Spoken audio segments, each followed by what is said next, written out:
Welkom beste kijker, welkom wederom bij een nieuwe aflevering van het programma In Beeld, aflevering nummer 5. We hebben 3 gasten vandaag weer, na afgelopen week met een spannende week en goede positieve reacties, waar we overigens heel blij mee zijn. Blijf ze vooral insturen, want we zijn er echt heel dankbaar voor. Het geeft ons ook goede feedback.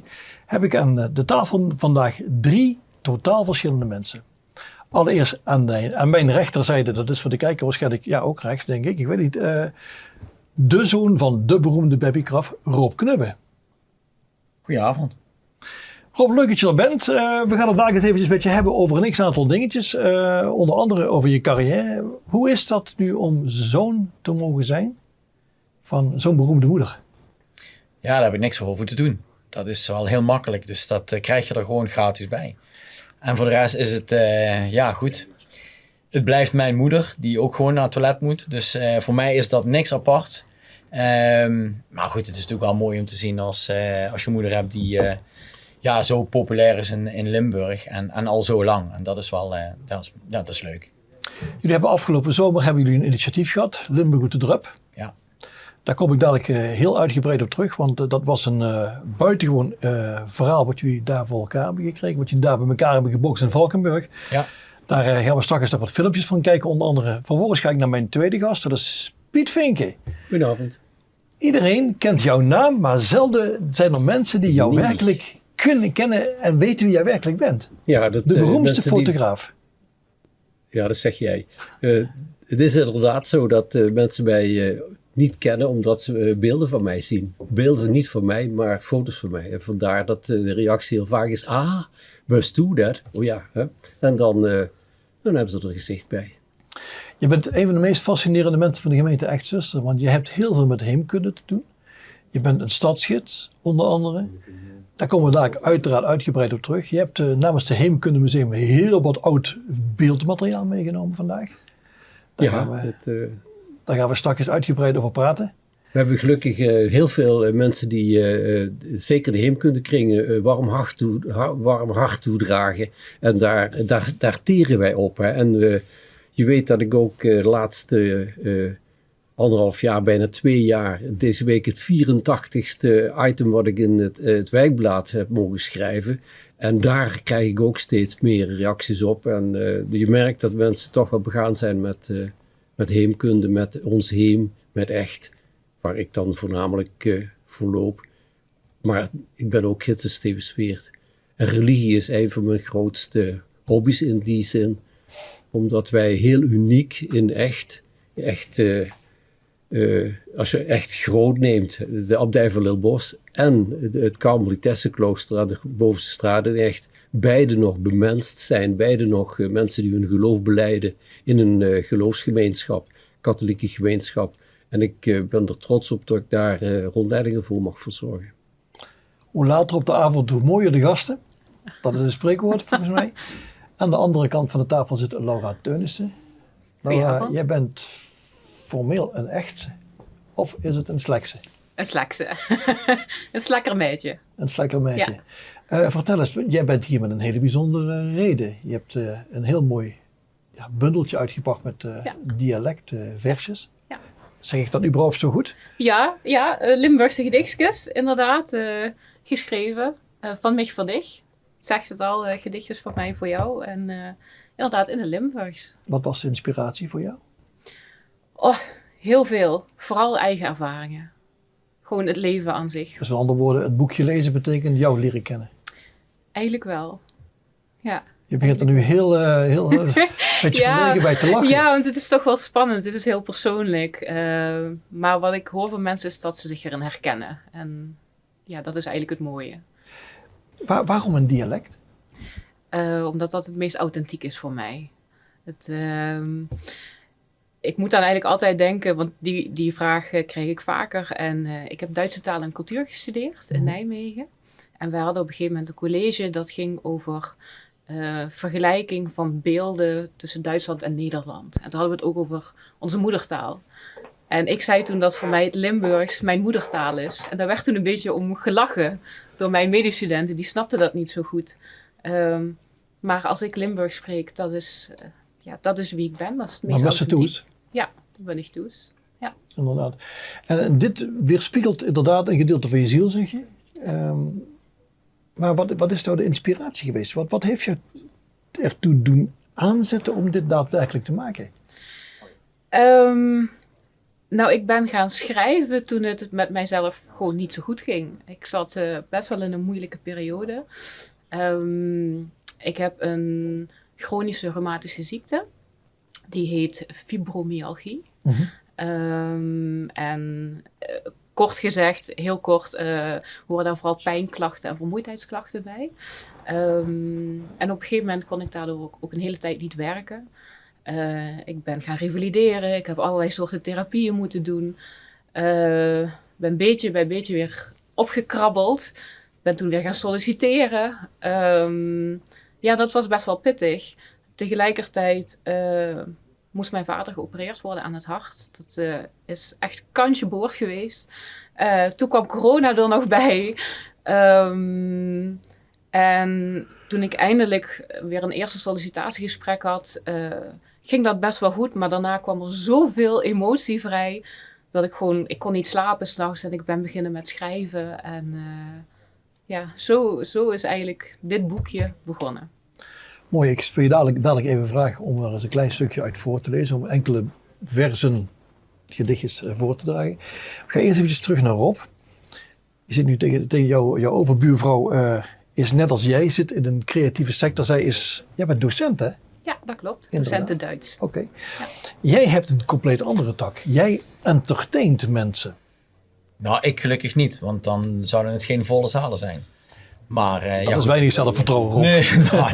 Nee, ja, boekingskantoor voor artiesten wat wij hebben. En ja, goed, daar hebben we natuurlijk wel nogal wat last van corona gehad. Ja. Dus, en nog altijd geen perspectief. Ja. Een moeilijke tijd voor jullie. Heel moeilijk. Je zit in een creatieve sector. Wordt van jezelf ook verwacht om creatief te zijn. In het begin ga je er ook echt nadenken van oké, wat kan ik wel en wat kan ik niet. Met name in de eerste lockdown heeft me dat parten gespeeld. Je gaat ook bij jezelf kijken van oké, wil ik dit blijven doen? Nou, je bent in 1996 daarmee begonnen.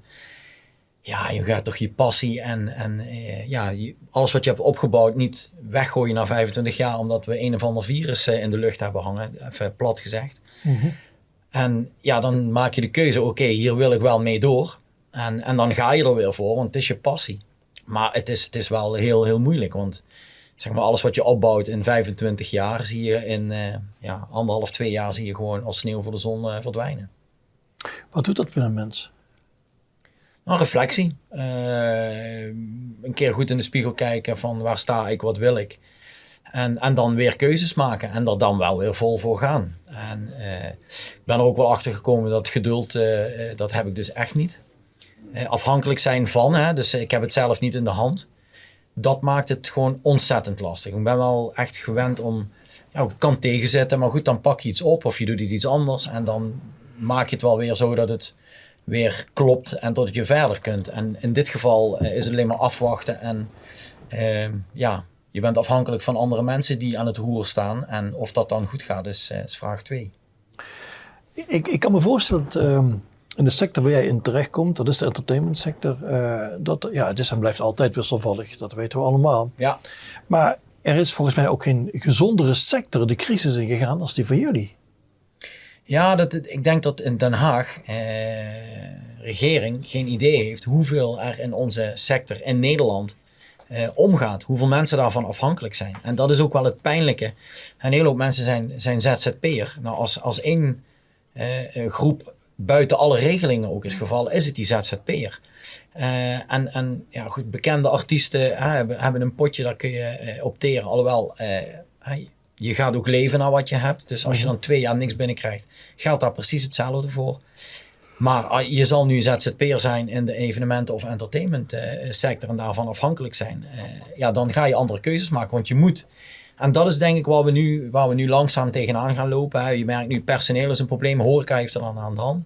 Als wij dadelijk los mogen als evenement entertainment sector, gaan we precies hetzelfde krijgen. Hele goede mensen die in die branche zaten, en dan heb ik het niet alleen over goede artiesten of aankomende artiesten, talenten die zeggen, ik vind het wel eigenlijk goed geweest. Mm-hmm. Maar licht- en geluidsmensen, mensen die bij de podia moesten bouwen, die hebben allemaal andere banen gevonden. En die gaan echt niet meer zeggen van als wij aankloppen, we mogen weer, ik kom weer in de zomer, kom ik weer een half jaar knallen, want daar gaat het dan om. En om de rest van het jaar ook goed te kunnen leven. Die gaan echt niet meer zeggen, ik kom 12 uur werken op een dag en ik ga terug die evenementensector in.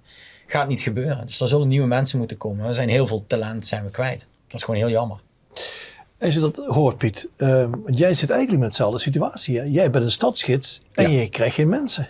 Ja, je bedoelt geen mensen, we krijgen geen gasten. Je krijgt geen gasten die je kunt rondleiden. Nee. Dat donderde heel snel in elkaar. Het liep ook nog eens een keer zo dat wij, je moet eigenlijk zeggen tussen november, half oktober, november tot maart heb je niet veel rondleidingen. In maart gingen wij in de lockdown. Dus wij lopen nu eigenlijk al 2 jaar geen rondleidingen. Bijna niet. Ik heb 2 jaar geleden, dus het eerste jaar heb ik er nog 20 gehad. Vorig jaar het dubbele. Dat is dan nog veel in die kleine periode. Maar het is inderdaad zo. En als je niet regelmatig loopt, dan verwatert het. Als je niet regelmatig loopt, heb je ook geen mond-op-mond reclame. Hè? Want daar moet je als gidsen toch heel vaak van hebben. Dat is mensen, ik heb een familie, kunnen we jou ook boeken een keer met een familiereunie of zo. Dus we hebben er heel veel last van gehad. Alleen, het aardige was dat in april 2020 benaderde het Wijkblad mij om voor die mensen die binnen zaten, om verhaaltjes te gaan maken, om mijn rondleidingen te vertellen over dingen in echt, om dat op papier te zetten, zodanig dat men daarvan kon genieten. En veel ouderen die absoluut niet buiten kwamen, hebben daar tot op de dag van vandaag, ik zei net al, de 84ste gaat nu de deur uit. Het gaat overigens over Maria Lichtmis. Het is geëvalueerd van bij wijze van spreken het gemeentehuis naar andere gebouwen, dingen die net gebeuren. Naar sommige mensen schrijven nu, Piet, ik heb jouw column gelezen. Hè? Dus men ziet veel meer nu in mijn waar ik ook heel veel persoonlijke dingen in leg. Wat jij ook doet. Hè? Waar je dan, en dan ben je sterk, hè? Als je de eigen dingen erin kunt leggen. Dat is voor jou ook. Hè? Ja. Dus dat wat je eigen hebt gemaakt, wat in die ziel zit, daar val je ook nooit in builen. Dat lukt altijd. En daar ben ik blij om, dus dat ik in die tijd de kans heb gekregen om daaraan te gaan werken. Waar ik in het begin vrij makkelijk had. Ik vertelde iets over het gemeentehuis, ik vertelde iets over de bovenste straat, over het kloosterke. Al die dingen zijn zo de revue gepasseerd, totdat ik merkte, je kunt daar ook nog die persoonlijke touch aan geven. En daarom heb ik nu wat meer tijd nodig om dingen op papier te zetten. Duidelijk. Als je daar naar terug gaat. Want ik spring even van de hak op het tak bij jou. Je bent ook ooit een docent geweest. Ja. Je bent ook ooit docent geweest. Dat is beter dan Nederlands. Ik vertelde het hele begin van de introductie al. Je bent 75 jaar inmiddels. Ja. En je bent misschien een van de bekendste echtenaren die op televisie zijn. Alleen, heel veel mensen weten dat niet. Want volgens mij flitst gemiddeld 1 keer in de week wel een foto van jou. Of bij L1, bij onze collega's in Maastricht. En zelfs via RTL 4. Ja, nou weet je... Is dat passie? Ja, kijk, je moet... met 14 jaar had ik met een vriend van mij, Frans Geurs, zaliger, hadden we al een donkere kamer. Dus ik maak al 61 jaar foto's. En die passie heb ik ook in de tijd dat ik zelf les gaf. Ik heb de helft van mijn carrière, de 31 jaar die ik in het onderwijs gewerkt heb, heb ik zelf les mogen geven. Heb ik 11 jaar heb ik fotografie mogen doseren. En dus mijn passie werd ook een stuk in dat onderwijs. Maar het gekke is dat heel veel mensen niet weten dat ik eigenlijk een echte techneut ben. Ik ben opgeleid in de metaalsector en daar heb ik ook een aantal jaren in gewerkt. En het grote voordeel is dat... ik heb eens een collega gehad die in het onderwijs zat en die zei, Piet, als je iets wil veranderen in het onderwijs, dan moet je zelf in het onderwijs gaan. Want heel veel mensen hebben heel veel commentaar op het onderwijs en die weten allemaal hoe het moet. Maar die hebben niet de moed om te zeggen, nou, dan ga ik het ook zelf aanpakken. En dat heeft me ook in mijn werk in het onderwijs gestimuleerd om dus die dingen aan te pakken, waarvan ik vraag, hier heb je nu de kans om dingen op te pakken. En ik heb het geluk gehad ook om functies te hebben waarin dat mogelijk was. Duidelijk. Laura, ik heb het net al aan je gevraagd. Ik zou graag een gedicht van je willen horen. Alvorens we dadelijk naar een van de filmpjes gaan, dan ga ik eventjes terug naar Rob toe. Ik zou graag 1 of 2 gedichtjes van je willen horen. Ik ben benieuwd wat de kijker hiervan gaat vinden. En ik ben benieuwd wat ik er zelf van ga vinden. Ik weet niet of dat zo belangrijk is. Maar... Nou, mijn gedichtjes zijn eigenlijk kort maar krachtig. De meeste hebben 4 regeltjes, sommige 8. En misschien is het mooi om met het eerste gedichtje te beginnen wat ik geschreven heb. Shit los. Ja. Soms zit het tegen. Soms zit het met. Het leven is niet altijd makkelijk. Daarvan krijg je pit. Oké, dat is 1. Dat is 1. Ja. Heel eenvoudig, maar het zet voor mij heel veel. Het gaat op en af. Ik denk dat we dat allemaal hebben kunnen ervaren. Voordat je verder gaat. Wat was de inspiratie voor dit gedicht? Oh, de eerste 2 regels, soms zit het tegen, soms zit het met. Dat is eigenlijk een beetje een lijfspreuk bij ons thuis.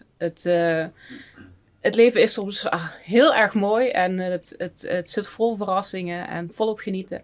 Maar soms is het gewoon ook moeilijk. Een coronacrisis. Mensen die ziek worden, mensen die sterven, relaties die overgaan. Dat hoort er allemaal bij. Geen pieken zonder dalen, zeg maar wel eens. En dat wilde ik hier eigenlijk in samenvatten. Oké, Ja. duidelijk. Ja. Nou ben ik benieuwd naar een tweede gedicht.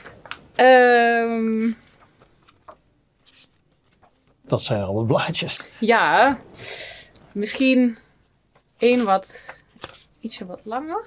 Even kijken. Ik laat je even zoeken. Rob, als je zoiets hoort, wat doet dat met jou? Je bent een Limburger, net zoals dat Piet is. En jij is ook Limburgs.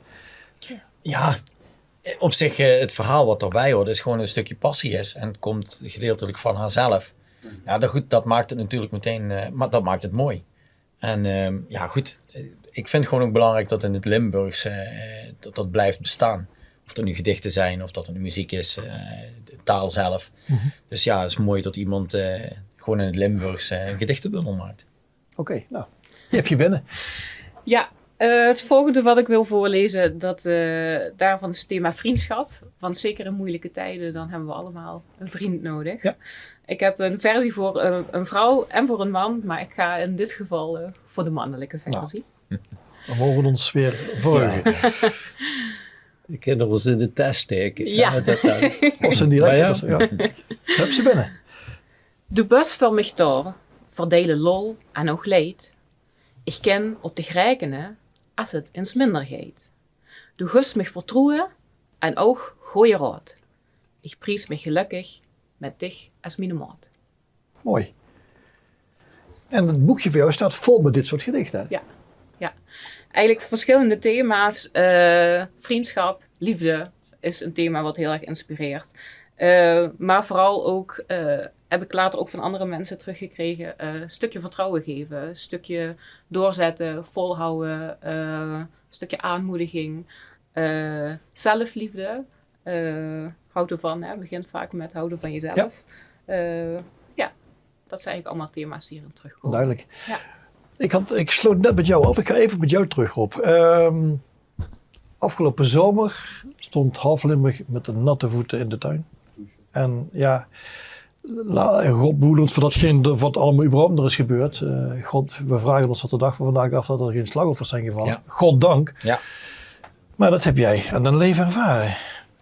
Bij mij in de straat was het een wildwaterbaan. Het stond letterlijk bij je binnen. Ja, absoluut. Ik heb het 40 centimeter in de kamer gehad, 1,10 meter in de tuin. Waar dan kantoor en allemaal andere dingen waren. Dus ja, dat kwam er nog even bij. 14 juli, ja. En toch heb jij de moed om met een paar mannen de schouders eronder te zetten. En vervolgens een initiatief uit de grond te stampen. Ja, eerlijk is eerlijk. Guido Freults, wat in eerste instantie heeft gedaan met Leo Keppels. Die belde mij eigenlijk al, ja, geloof ik maandag nadat het gebeurd was, belde hij me op. Rob, we gaan weer Limburg uit de drup. Ik zeg, wacht even. Ik zeg, eerst zelf droog worden. Ik zeg, want ik heb het zelf binnen gehad. Dus even niet op mij rekenen. Alleen, ja goed, je ruimt alle troep op. En dan kun je toch gewoon even niks. Ja, en toen was het van, kom een keer mee eten. Hebben we dan een overlegd. En heb ik gedaan. En ja, en toen van het een kwam het ander. En voordat ik het wist, was ik toch de productie aan het draaien van Limburg uit de drup, ja. En niet zomaar een productie, hè? Nee, dat ging, dat liep een beetje uit de hand. Nu moet ik zeggen dat Rowan Hameleers daar ook een rol in heeft gehad. En echt heel veel camera registratie ervan gemaakt. Tot met drone, alles erop en eraan. Kon op een gegeven moment niet gek genoeg. En ook bij het casino in Valkenburg was het, werd het steeds mooier. En hebben we daar uiteindelijk, voor de tijd die we hebben gehad, hebben we daar een hele mooie productie gedraaid. We gaan eens eventjes terugkijken naar wat beelden. Want wij waren toen te gast bij jullie. Ja. En wij zijn dus daar geweest.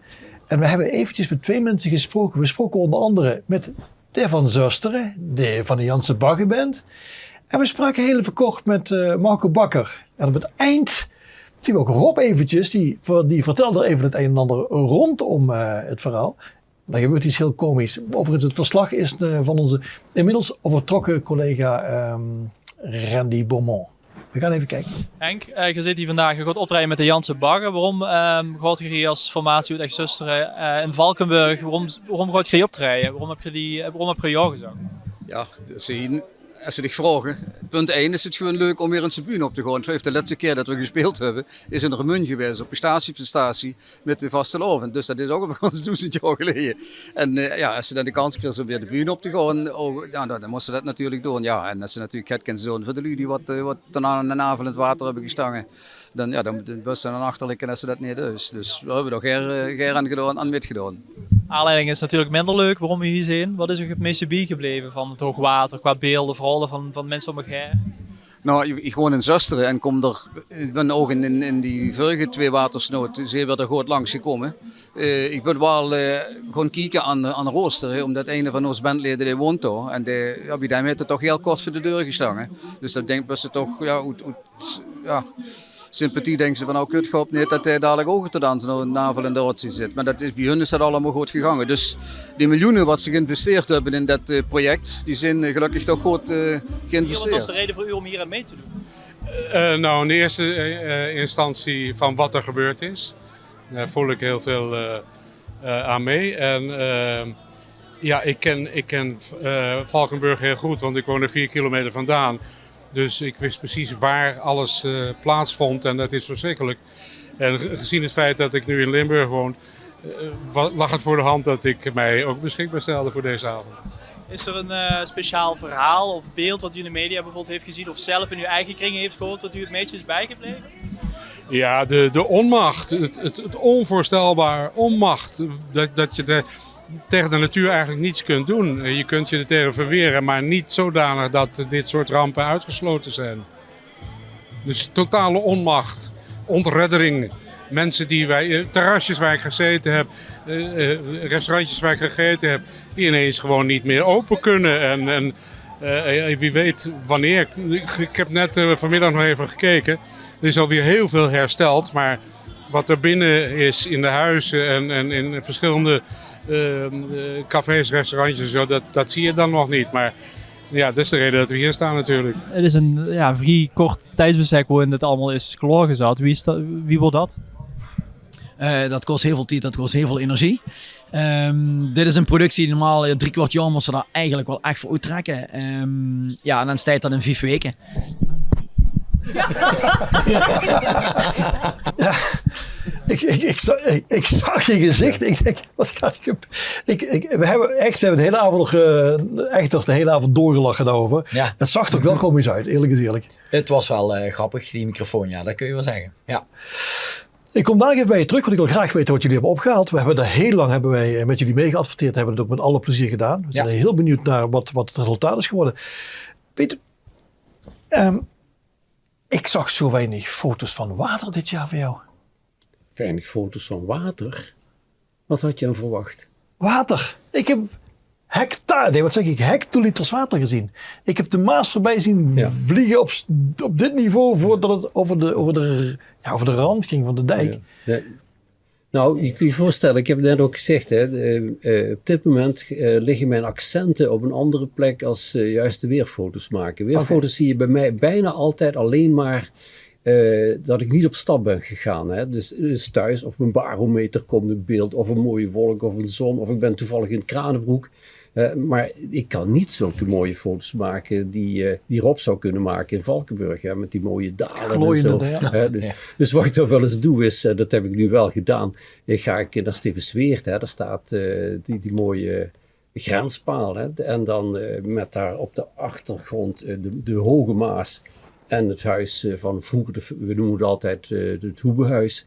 En dat is een heel leuke foto, maar die is werkelijk niet zo spectaculair als een hele hoop andere mensen die kunnen maken. Dus het waren dit jaar weinig waterfoto's. Oké. Jij bent vandaag de afgevaardigde van onze heemkundevereniging. Ja. Je hebt een x-aantal filmpjes meegenomen. Kun je daar iets over vertellen?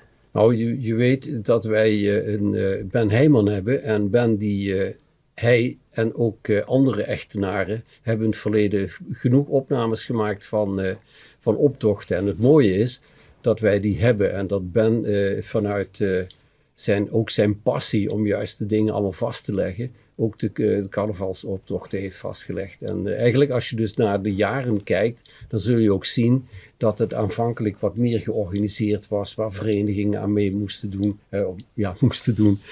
Want er was, in iedere optocht was ook zo'n standaard ritme. Hè. Eerst kwamen de paarden van de ruitervereniging, dan zag je de rijscholen met een aantal auto's en dan pas begon eigenlijk de optocht. Hè. En dan probeerde men juist die wagens met die wat veel herrie maakten, die probeerde men voor in de optocht te hebben, die jonge lui die daar plezier aan hadden. Tegenwoordig is het eigenlijk weer precies hetzelfde. Dus als je dat ziet wat de laatste 10, 20 jaar gebeurt, is dat die herrie er ook weer in zit. Maar dan komt de wagen van Stoba voorbij, hè? De ex-Stoba. Dat zeg je toch al lang geleden.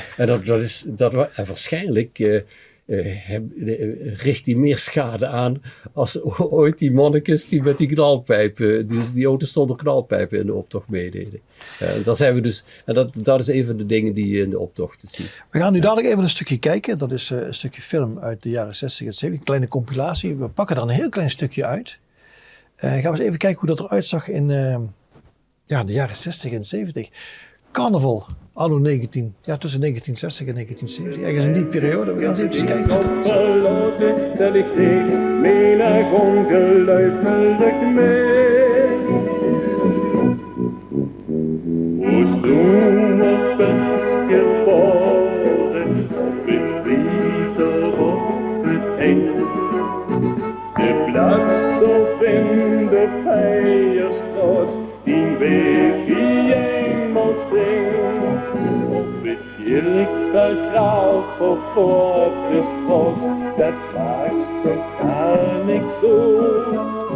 Wo du hier geboren bist, du bist in echter Blut.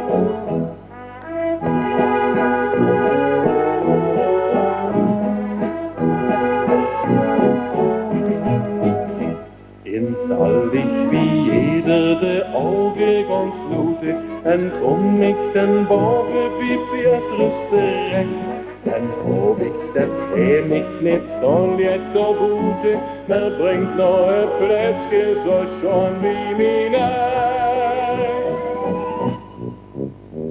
Wost du am best geboren, auf het Rieder, auf het Eng.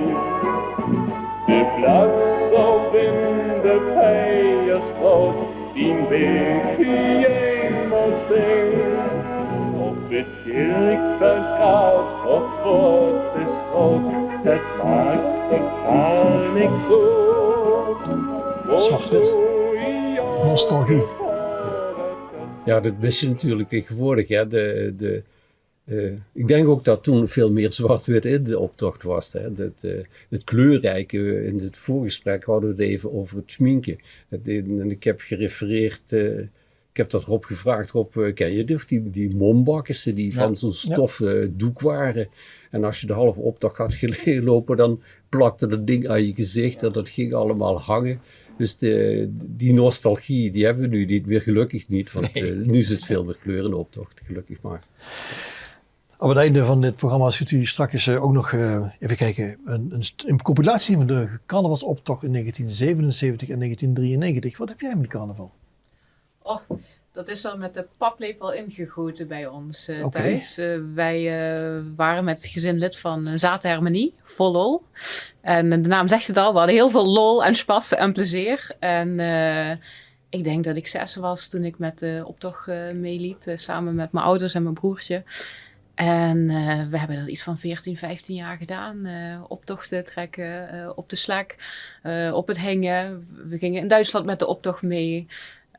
En toen ik 15, 16 was en op een gegeven moment ook op stap mocht, dan was het overdag met de ketelkapaal en 's avonds met vriendinnen. En dat was 5 dagen genieten. Muziek meezingen, muziek maken, plezier maken. Ja. Mis je dat? Dat gevoel om dat gevoel even naar nu te brengen. Mis je dat? Ja, absoluut. Absoluut, heel erg. Ja. Door de fibromyalgie kan ik niet meer 5 dagen volop feesten. Dat lukt me niet meer. Ik moet daar heel bewust keuzes in maken. Dus meestal lukt het me nog zo 2 avonden en dan veel slapen tussendoor. Maar zo gauw op vrijdagmiddag eigenlijk. Ja, je hoort de Zaterharmonie door de stad trekken. Ik woon inmiddels in Maastricht. En ja, in Maastricht daar wordt heel veel carnaval gevierd. Of vastelovend. Ja, zo gauw je die klanken hoort, dan begint het bij mij van binnen begint het meteen te borrelen. Ja. Snap ik. Ja. Even voor jouw beeldvorming, of voor de kijkers een beeldvorming. Fibromyalgie is een zogenaamde zachte ziekte. Hè? Een zachte ziekte. Wat bedoel je met Het wordt een vaak, zachte ziekte? ik heb begrepen, ik heb er even op ingelezen net. Ja. En die had het er net over. En ik denk, wat is het nou precies? Het is een zachte ziekte die wel wordt omschreven als een ziekte. Het is een reumatologische ziekte. Maar nog niet erkend. Daar zit je fout mee. Ja, dat stond hier dus net. Men heeft er lang voor gestreden, maar het wordt inmiddels door de Wereldgezondheidsorganisatie wordt het als ziekte erkend. Oké. Het lastige erbij is, je ziet niks aan me. Je doet een leuke lippenstiftje op en een jurkje aan en ik heb gelukkig ook goede dagen. Het is moeilijk om het vast te stellen. Er zijn geen ontstekingen in het bloed, wat je vaak bij reuma wel hebt. Maar de pijnklachten zijn wel degelijk reëel. Dus men hanteert vaak zogeheten trigger points. Die zitten eigenlijk door het hele lijf. En het wordt ook wel wekendelenreuma genoemd. Ja. Dus wat ik het beste kan omschrijven is eigenlijk overal waar spiergroepen bij elkaar komen. Knopen, zeg maar. Ja, dat voelt een beetje als beton bij mij. Dat doet pijn. Pijn zorgt voor vermoeidheid. Heeft soms ook zijn weerslag op het humeur. En dan komen er nog wat andere ongemakken bij. Ja. Even voor mijn beeldvorming. Heb jij een relatie? Nee. Oké. Duidelijk. Even los van, dat is altijd een moeilijk thema om het met mensen over ziektes te hebben. Vandaar dat ik het even aanga, maar ik wil het wel graag even van je weten. Fijn dat je het even deelt. Geen probleem. Rob. We zitten in de zomer. Ik wil het toch even aanstippen. Ik weet niet of we überhaupt het erover gesproken hebben, of het er wel of niet over zouden hebben. Maar ik wil het toch even gezegd hebben. En dan mag je op reageren of niet, dat laat ik aan jou. Wij zijn daar geweest en we zagen iets opgezet hebben met heel veel passie. Met heel veel gevoel. Iets dat Limburgers bij elkaar brengt. Ja. Vervolgens ben je met een heel team mensen, dat zijn er honderden, bezig om een smak geld binnen te halen. Om de mensen die het nodig hebben te helpen. En dan gaat er ineens iets fout. Dan wordt iets van beeldmateriaal gebruikt. En dan?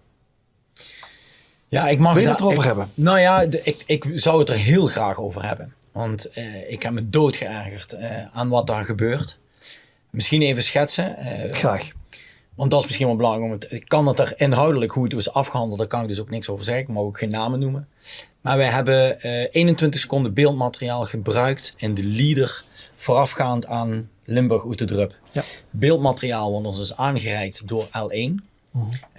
Waar ook geverifieerd is, mogen we dat gebruiken. Dus te goeder trouw gebruikt. En uiteindelijk blijkt er een partij te zijn die had dat inderdaad verkocht aan L1. En omdat wij dat ook gingen uitzenden naar lokale radio's, dat zat niet in die afspraken, kregen wij een claim. En nog een hele pittige claim. En ja goed, dan dan ben je wel boos, ja. Want ja, je verwacht, je bent voor een goed doel bezig. Daar wordt met heel veel mensen met hart en ziel aan gewerkt. Belangeloos, misschien niet onbelangrijk om te vertellen. En als dan een partij komt die met een claim komt die echt enorm is. Was die evenredig? Nee, het was totaal uit. Maar goed, dat was het. Het was totaal uit verhouding. En kijk, tot daar beelden bij zijn waar die mensen best gevaarlijke dingen van moeten uithalen. Ik bedoel, het was watersnood en die hebben die beelden geschoten. Alleen als je dan denkt dat omdat het op lokale omroepen wordt uitgezonden, hè, Limburg Goed de Drup ging naar diverse lokale partijen. En als je weet, relatief gezien hoeveel mensen daar naar kijken en je komt dan met zo'n claim omdat je daar een bepaalde rekensom op los kunt laten. Ja goed, dat is bij een aantal mensen echt het verkeerde keelgat ingeschoten. En bij mij ook. En ja goed, overal waar ik ze tegenkom of waar ik hoor waar ze werken, daar zal ik mijn uiterste best doen om het te dwarsbomen. Dat durf ik hier best Oké, dat is een bouwde uitspraak. Ja. Omdat in alle redelijkheid ga je daarmee praten. En als dan blijkt dat wij het te goeder trouw nog hebben aangeleverd gekregen. Hè, daar heb ik het over de organisatie Limburg uit de Drup. Ja goed, dan moet je daarover kunnen hebben. En ja, waar hebben we het dan over als je voor een goed doel bezig bent? En zelf ook, die partij komt ook uit Limburg. Dan denk ik, ja jongens, jullie zijn de weg echt helemaal kwijt. En niet mee te praten. Duidelijk. Maar laten we dan eventjes toch even naar het positieve gaan. Wat heeft het opgebracht? Wat heeft het uiteindelijk in de kas gebracht? Ja, bij benadering. Nou, €100.000 ongeveer. Zo. Goed, dat klinkt, als je ziet wat daar voor werk voor verricht en hoeveel mensen daar belangeloos voor hebben moeten meewerken. Want dan is dat eigenlijk nog een klein bedrag. Waar we een beetje tegenaan liepen is dat we 2 inzamelingsacties al voor ons hadden gehad. Natuurlijk, mensen hadden al gedoneerd. Anders was dat bedrag vele malen hoger geweest. Maar wat het wel uiteindelijk heeft bewerkstelligd is dat Omroep Max, zeg maar, onze stichting en met het nummer en alles, dat is samengekomen. En uiteindelijk is dat de pot geworden waaruit de gedupeerden, er is een aparte groep weer voor opgericht om dat goed te bestemmen. En dus ja, uiteindelijk wel heel blij en mooi hoe het heeft kunnen lopen. Ja. Is die bak nu gesloten? Kan er nog iets bij? Of is het volgens mij kun je nog altijd doneren. Maar dat is mondjesmaat natuurlijk. Nou, een gewetensvraag. Ben je trots op wat je gepresteerd hebt? Want dat heb je met een paar mensen in elkaar getimmerd op een paar dagen tijd. Hè? Ja, zeker. En zeker trots op iedereen wat daar heeft meegewerkt. En hoe dat team zich zo snel gevormd heeft. En je hebt altijd mensen die de kar gaan trekken. En altijd mensen die gewoon die echt een stinkende best doen om mee te werken. Maar als je ziet wat daar in een paar weken uit de grond is gestampt. En wat voor een evenement dat geworden is. En ook met de artiesten die daar uiteindelijk geweest zijn. Die ook allemaal belangeloos hebben meegewerkt. Uniek evenement. Niet voor herhaling vatbaar trouwens. Ja. Nee, die begrijp ik. Ja. Ik ben klaar met waterschap. Dat begrijp ik. Nee, dat snap ik. Ja. Hoe zou dat hier in echt zijn geweest als wij dat hier zouden hebben meegemaakt? Dat is een heel hypothetische vraag. Maar misschien ook een hele domme vraag. Maar ik had wel eens willen weten wat zou hier in echt zijn gebeurd? Nou, ik denk dat je overal, gelukkig overal mensen vindt die op een gegeven moment zeggen, hey, iemand die het te moeilijk heeft, die moeten we gaan helpen. Dus ik denk dat het ook in echt van de grond had gekomen. Alhoewel dat wij in echt, als ik dus niet praat over groot echt of groot bij, wat het slek ondervalt. In groot echt hebben wij, dat is een van mijn items in mijn rolleidingen. We hebben een klassensysteem. Hè. In echt hebben wij ongeveer, eigenlijk is het beste te zeggen hoe het op de begraafplaats, op het kerkhof geregeld is. Daar kun je 5 klassen begraven worden. Van de rijke mensen, die dus aan de zonnige kant liggen. We zeggen dan ook altijd in echt, de rijken die warmen zich nog als ze overleden zijn. Hè. Totdat je dus aan de achterkant van de kerk komt. En zeker in november was dat altijd, als mijn opa en oma waren daar begraven. Mijn opa en oma waren daar begraven. En dan liep je dus achterom. En daar had je de schaduwkant, zeker 1 november, hartstikke koud. Allerheiligen natuurlijk. Ja, Allerheiligen. Dus vaker kwam je ook toen niet, zeker niet op kerkhof. En dat is klasse 5. Hè. Die hadden ook die houten kruisjes. En aan de voorkant de eerste, dubbele graven, mooie stenen. En zo is eigenlijk de sfeer in echt eigenlijk nog altijd een klein beetje. Die rangen en standen. Ik wist trouwens helemaal niet dat je hier op het Kerkhof lekker goed gekleed kon liggen. Dat wist ik helemaal niet. Ja, we zijn ook heel trots. Het is een van ik gebruik de rangen en standen eigenlijk in mijn hele verhaal. Hè, dat wij dus ook groots willen zijn. Hè. We hebben nu de tentoonstelling Groots in het Museum van de Vrouw. En eigenlijk zit dat er heel erg sterk in echt. Hè. Want we hebben bijvoorbeeld we hebben ons kasteel, het kasteel Verduinen. Maar het is gewoon een mooi herenhuis. En we hebben niet zulke mooie kastelen als in Valkenburg liggen. Hè, of die dingen wat in Maastricht liggen. Maar wij moeten het doen dan met Huizen Verduinen. Het is wel, heeft de kenmerken, want het heeft een mooie gracht eromheen. Dus het is toch niet niks. Hè. Maar goed, we zeggen ook dat wij een haven hebben. Hè. De haven, onze haven. Maar als je gaat kijken, is het gewoon een kade. En zo proberen wij echt altijd iets meer. Dat grootse en die rangen en standen.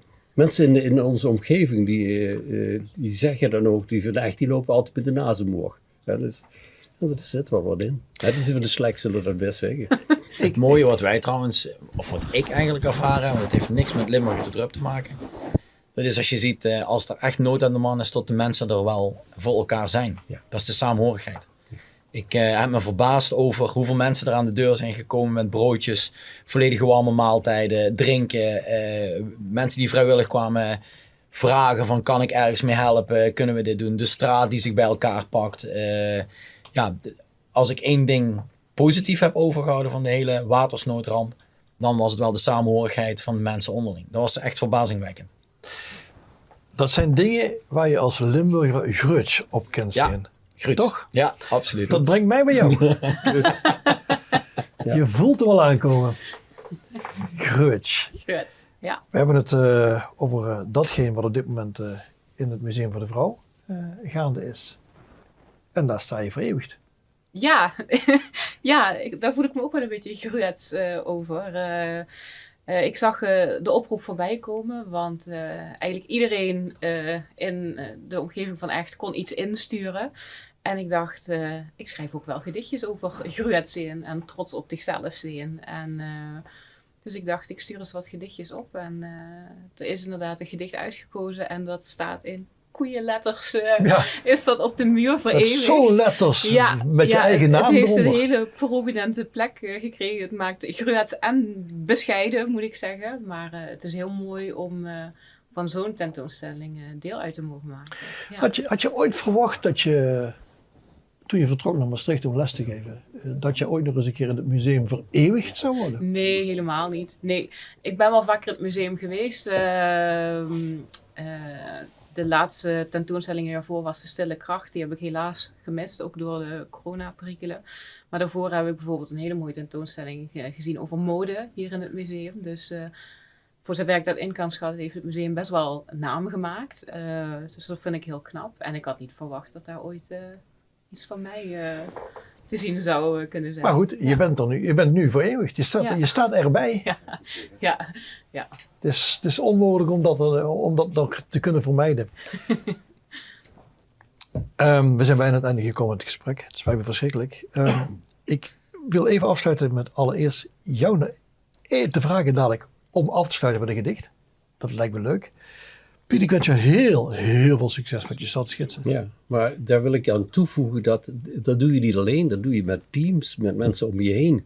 En natuurlijk mijn partner, mijn vrouw, waar ik inmiddels 51 jaar mee getrouwd ben. Dat feestje heb ik gemist. Ja, we hebben dat feestje ook gemist, verdorie. We hebben het delen moeten hakken, verdorie. En want eigenlijk moet je die dag zelf vieren, hebben we gemerkt. Ja, hè? De 50-jarige bruiloft. Dat is uniek, hè? Ja, maar goed, we hebben het wel... we zijn er nog een beetje mee bezig, moeten nog een paar dingen zeggen. Maar Mien heeft al een mooi fotoboek ervan gemaakt. Dus wat we nog doen, komt niet meer in het fotoboek. Bij ons is alles draait om foto's. Hè. Bij jou draait het hele leven om foto's feitelijk. Heel sterk, ja.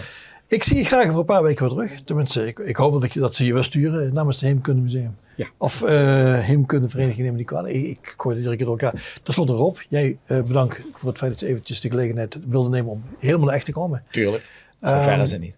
Heel veel succes met je business. Ik heb toch nog één gemene vraag. Je hebt een hele grote stand met heel veel artiesten. Ja. En dan heb ik het over, vul me aan, dan heb ik het over natuurlijk je eigen moeder. Peppy Kraft. Dan heb ik het natuurlijk over Marleen Rutte. Noem ze maar allemaal op. Het zijn allemaal grote A-artiesten inmiddels. Wat mogen we het aankomend jaar verwachten als het gaat om nieuwelingen? Wat kunnen we opnemen? Ja, nieuwelingen, ik denk dat ik dat antwoord al een beetje gegeven heb. Het is heel lastig op dit moment om nieuw talent. Dus wat dat betreft is er niet echt heel veel nieuwe aanwas geweest. Wat wij wel gaan doen is zelf veel meer dingen organiseren en oppakken om weer aan de slag te kunnen. En in de zomer gaan wij de nodige evenementen organiseren. Okay. Dus, Wat ligt in de pen als ik vragen mag? Nou, het is enerzijds het organiseren, want ja, dat is misschien vreemd, maar met bekende namen uit het land. Toevallig vandaag is K3 aangekondigd met 2 concerten in Limburg. Die komt uit onze koker. Ik zou ze niet willen missen. Nee, maar goed, dat weten dan weinig. Moet K3 voor Nederland, dan moet je inderdaad ook bij ons zijn om het te regelen. En zelf hebben we dus inderdaad 2 concerten georganiseerd. We gaan in Dolen van Tegelen, gaan we daarvoor nog iets zetten. Okay. We zijn bezig met Barry Hay and the Originals, gewoon de Golden Earring. Dat is leuk. Ja. Dat is leuk.